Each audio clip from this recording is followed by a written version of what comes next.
Ko Pita Perioni. Tēnā no koe, Mr. Speaker, tēnā no hoki tātou te hari. Mr. Speaker, it gives me pleasure to stand in this this debate and in the second reading of the Te Kawerau Maki Claims Settlement Bill, and to signal that, like most settlement bills, New Zealand First will certainly be supporting this.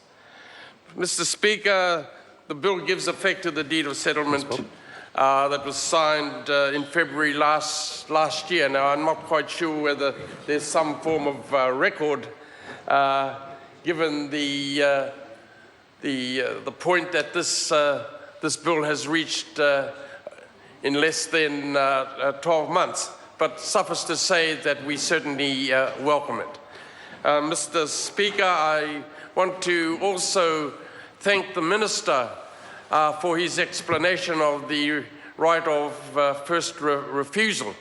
And until my colleague, the Honourable Nanaia Mahuta, had mentioned it, I thought that I would wait for the committee stages. But given that she commented on it and your response, I again want to say thank you for that clarification.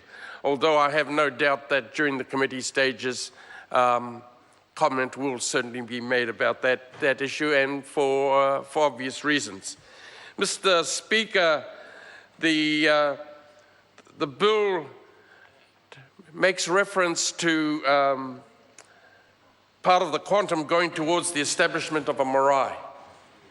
And as from my experience, particularly on my home marae, just to build a wharekai almost cost $1 million.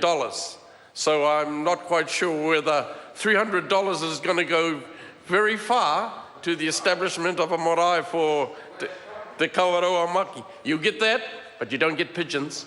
However, and you don't get size 13 tohero either. But you certainly get size 13 tuna.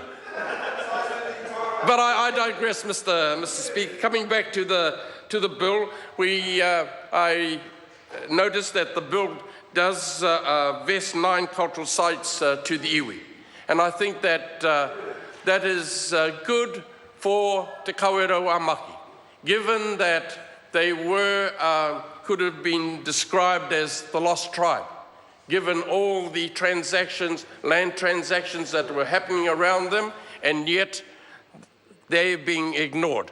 And I think this bill goes a long way to re-establishing Te Kawerau Maki on the landscape of iwi development, iwi location, everything iwi in Aotearoa.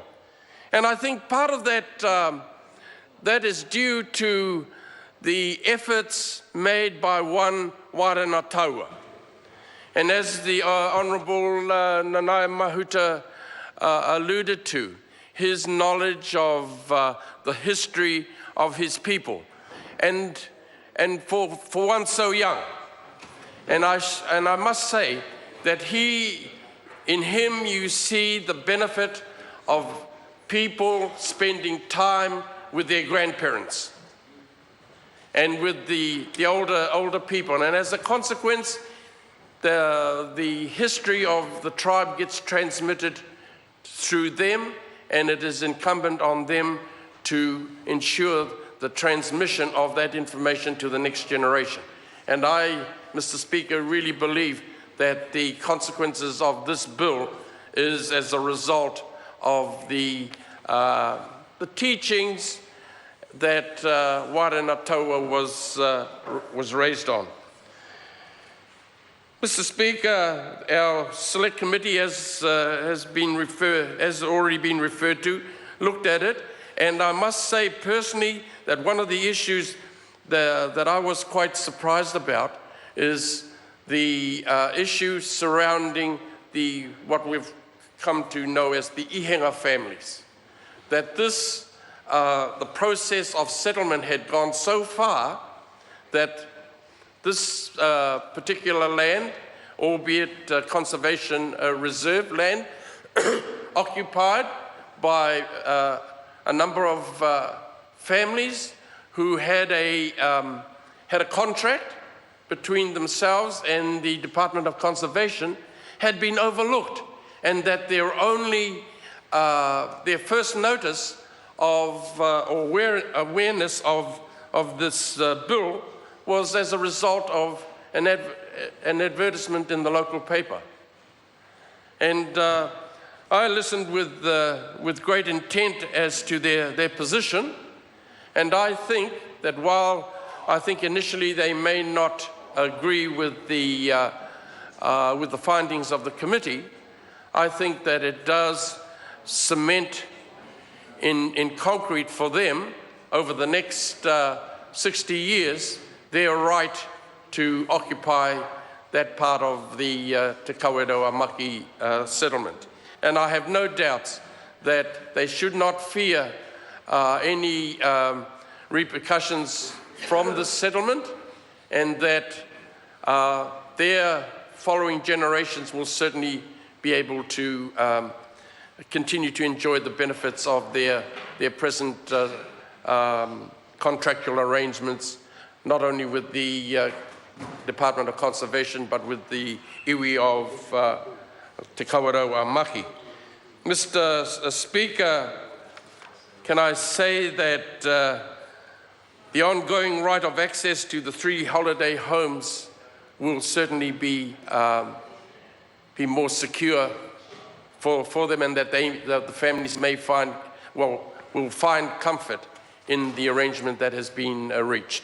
I'm pleased to hear that the Minister does intend to introduce a supplementary order paper that will address a number of the issues that came up during the select committee process, and I look forward to seeing those. And if I read the Minister correctly, they will certainly get support from this quarter.